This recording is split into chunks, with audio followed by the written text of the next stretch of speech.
Bonjour, dans cette vidéo, nous allons poursuivre notre étude des programmes de calcul en nous intéressant cette fois-ci à l'expression algébrique. On a déjà vu dans une précédente vidéo comment écrire une expression numérique qui nous permet de calculer le résultat final lorsque l'on part d'un nombre donné. Maintenant, ce qui nous intéresse, c'est de décrire ce programme de calcul de façon générale, quel que soit le nombre de départ. Et pour cela, au lieu de partir d'un nombre particulier, on va appliquer notre programme de calcul à une lettre, X, Y, A, B, la lettre que tu veux, qui va désigner n'importe quel nombre. On reprend notre description du programme à l'aide des flèches, et on place au départ du programme, par exemple, la lettre X. Pour le programme A, il s'agit de choisir un nombre et de le multiplier par 2. X multiplié par 2, c'est 2 fois X ou X fois 2. On sait que lorsque l'on multiplie une lettre et un nombre, on préfère écrire le nombre devant et on peut aussi ne pas écrire le symbole de multiplication. Donc l'expression algébrique qui correspond au programme A, c'est 2x. Pour le programme B, j'appelle x le nombre de départ et si j'ajoute 8 à x, j'obtiens x plus 8. L'expression algébrique du programme B, c'est donc x plus 8. Pour le programme C qui est un peu plus long, c'est exactement la même chose. Je pars de x, je le multiplie par 5. Je devrais écrire x fois 5, je préfère écrire 5 fois x ou bien 5x. Et je soustrais 3, ça me donne 5 fois x moins 3 ou bien 5x moins 3. Pour le programme D, je pars de x, j'ajoute 5 à x, j'obtiens x plus 5. Et je dois multiplier cette somme par 2. Si j'écris x plus 5 fois 2, la multiplication étant prioritaire sur l'addition, le seul terme de cette somme qui est multipliée par 2, c'est 5. Pour que ce soit la somme qui soit multipliée par 2, je dois la rendre prioritaire en l'écrivant entre parenthèses. Donc l'expression algébrique du programme D, c'est x plus 5 entre parenthèses multiplié par 2. Si on s'intéresse à la structure de ce programme, on voit qu'elle est complètement décrite ici par cette expression. L'opération qui est prioritaire est celle qui est écrite entre parenthèses. Donc l'opération qui s'effectuera en dernier est la multiplication. Cette expression algébrique est un produit, plus précisément c'est le produit de la somme de x et de 5 par 2. Pour l'expression algébrique du programme E, on part de x, on ajoute 3, on obtient x plus 3. Et ensuite on doit diviser cette somme par 10.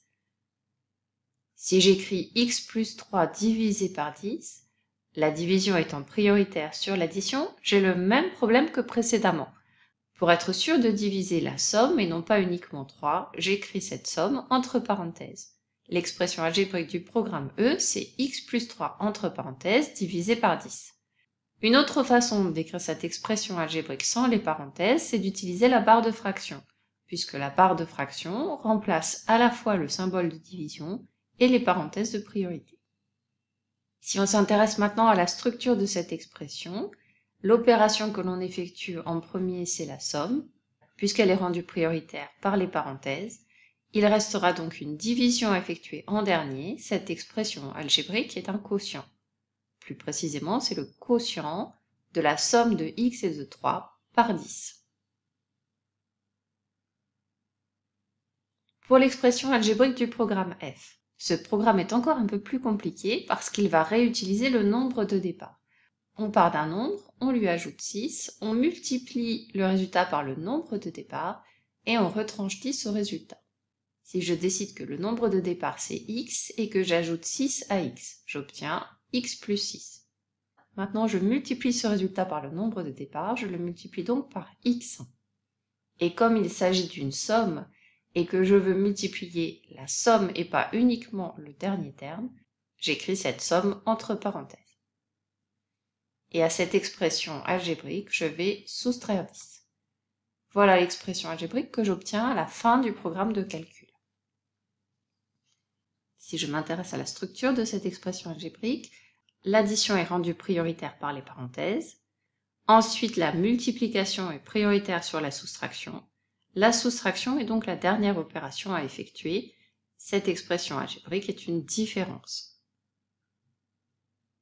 Elle est un petit peu plus compliquée à nommer entièrement. C'est la différence entre le produit de la somme de x et de 6 par x et 10. Pour le programme de calcul G, je multiplie le nombre de départs par 10 et je soustrais le triple du nombre de départs.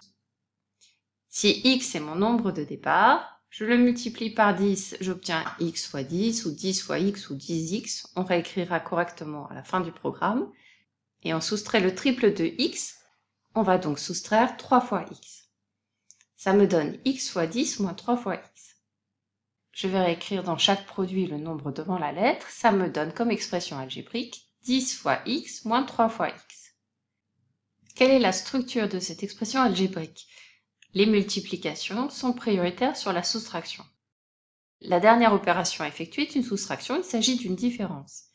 C'est une différence entre deux produits, et je vois que dans ces produits, il y a ce qu'on appelle un facteur commun, qui est la lettre x. Grâce à la distributivité de la multiplication par rapport à la soustraction, je peux factoriser cette expression, l'écrire sous la forme d'un produit. Je peux dire que c'est le produit de x par la différence entre 10 et 3. 10 moins 3, c'est égal à 7. Et au lieu d'écrire x fois 7, je peux réécrire 7 fois x ou bien 7x. Donc finalement, ce programme de calcul qui comporte au départ deux étapes, multiplier par 10 et soustraire le triple de x, je peux le réécrire sous la forme d'un programme plus simple équivalent, qui est je choisis un nombre et je le multiplie par 7. Revenons à notre programme de départ, celui pour lequel on s'est intéressé aux structures.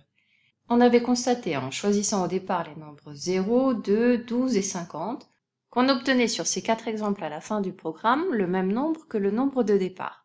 Et on s'est demandé si on pouvait en faire une généralité. Si pour n'importe quel nombre, après avoir effectué cette suite de différentes opérations, on retrouvait comme résultat final le même nombre que le nombre de départ.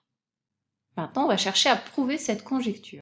On choisit comme nombre de départ x, on le multiplie par 3, on obtient 3 fois x ou x fois 3, et on soustrait le double du nombre de départ, donc on soustrait 2x.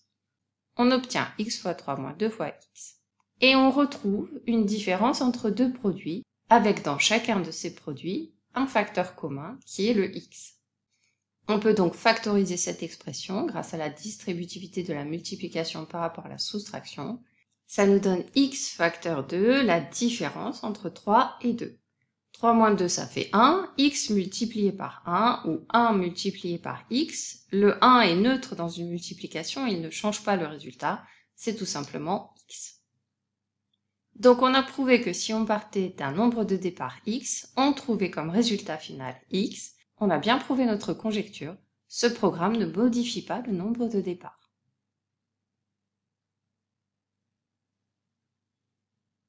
C'est la fin de ce cours sur les programmes de calcul. À bientôt pour une prochaine vidéo.